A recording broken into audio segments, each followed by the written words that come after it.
Gramps, tell me about the time we had cars, television, electricity, and running water.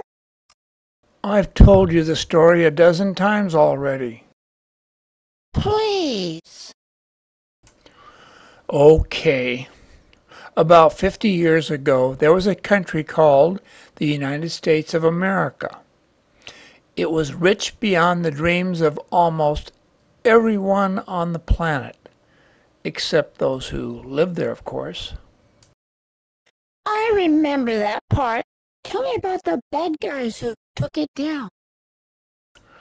Well, when someone has a lot of wealth just lying around for the grabbing, there are a lot of folks hovering around like buzzards, waiting for their chance for a free meal.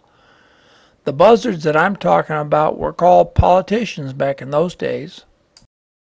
Were all politicians bad? Yes, all but a few of them. They stole from the rich and poor alike, every cent they could get their hands on. How could someone steal from the poor? They don't have anything. It was easy for them. All they had to do was to make their meager dollars worth a little less each day, and eventually they wouldn't have enough to buy food. Now, let's get back to the buzzards. When they all flocked to Washington, each had some high-minded idea that they were God's gift to the people, and they were the only ones that knew what was right for the country. However, they had to push all their good intentions aside until they figured out how to get reelected. It only took a few days for the Washington insiders, the old-timers, and bagmen to teach the newcomers that they had nothing to worry about. All they had to do was to go along.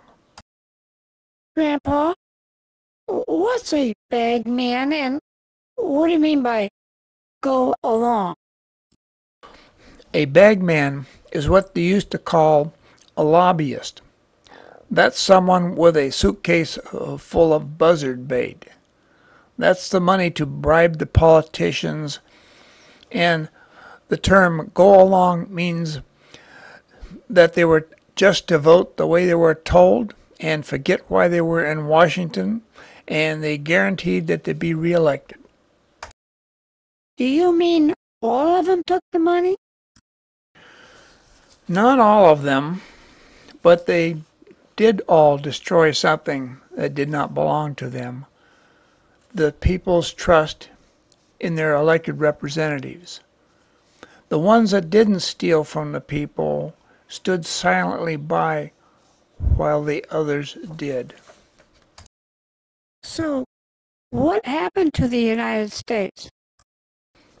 After 100 years of politicians stealing everything that could be stolen, our money was worthless, and all of our stuff ended up in the hands of the bankers. That's why we have nothing now, and there just ain't no way of getting it back.